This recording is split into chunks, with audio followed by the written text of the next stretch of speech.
Good evening, Philippines. From the Big Zone in Davao, Quezon City, we bring you another classic championship game here in the Philippine Basketball Association between Alaska Milk and the Pure Foods TJ Hot Dog. 10 seconds on the shot clock of Alaska. Narito si Johnny Abarientos. Binibigyan ng 50 points swing.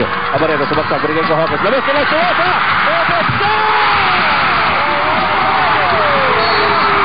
Again delivering the goods from 3-point range.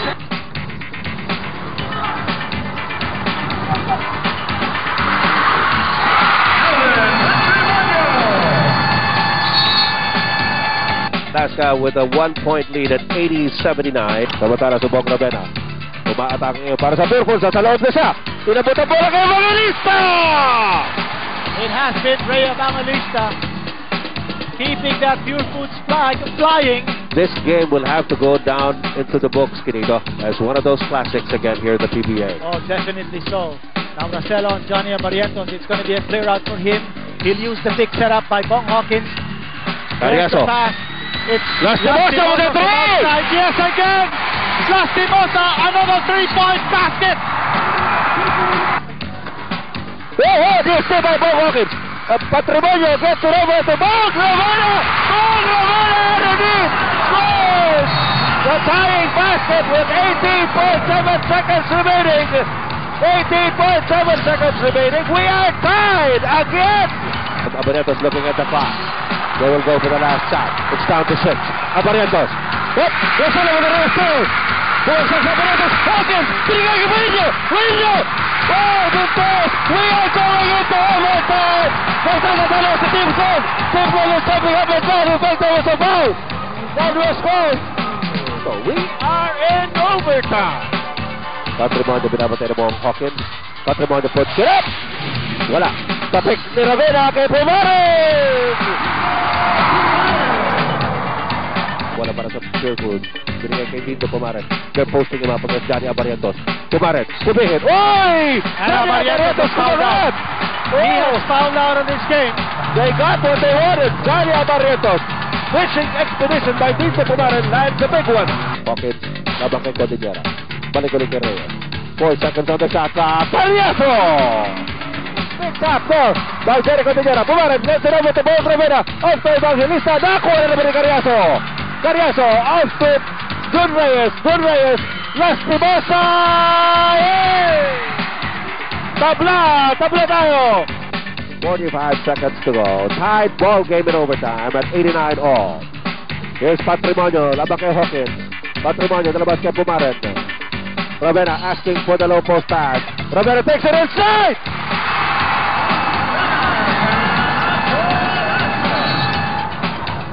Ito ngayon si Bong Hawkins. Binabatay ni Jerry Cordillera. Nilabas kay Jun Reyes. Jeffrey Cariaso up to Lastimosa. Binabatay ni Evangelista.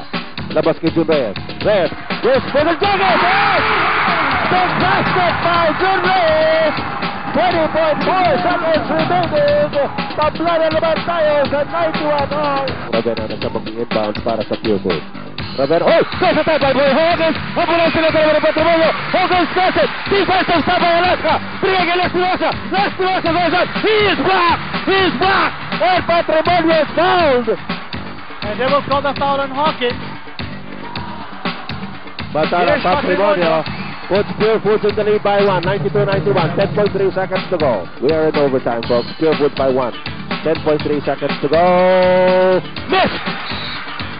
Ayun, tumawag ng timeout si Bong Hawkins. Ang sitwasyon po natin, Pure Foods in the lead by 1, 92-91, with 9.4 seconds remaining in overtime. Alaska will have possession. Both teams in the penalty, folks. So, hindi po pwedeng basta-basta mag-foul dito. Remember, Abarientos already has fouled out. Lastimosa has it against the Evangelista. Too far for There's the a shot. switch. Narito ko sa Hawkins.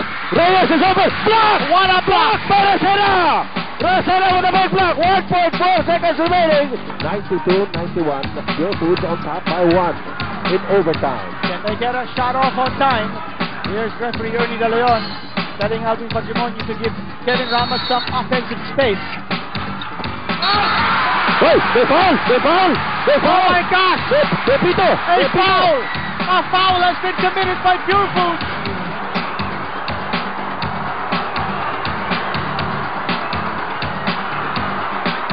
by Carriazo. Good! We are tied at 92 all. Carriazo can win it for Alaska. And we're talking about the championship. Championship na ito. Pag pinasok ni Carriazo.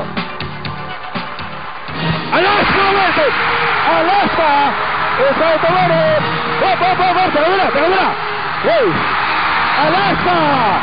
1996 All-Filipino Cup champion!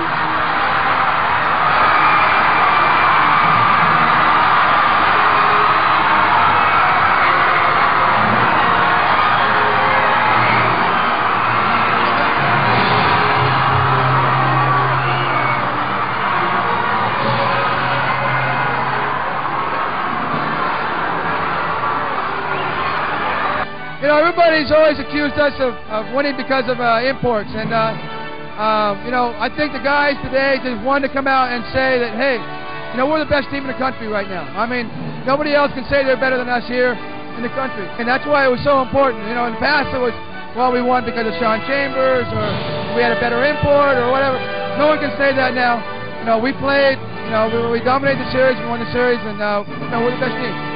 For Alaska, it was their first All-Filipino crown and the only title the team had never won.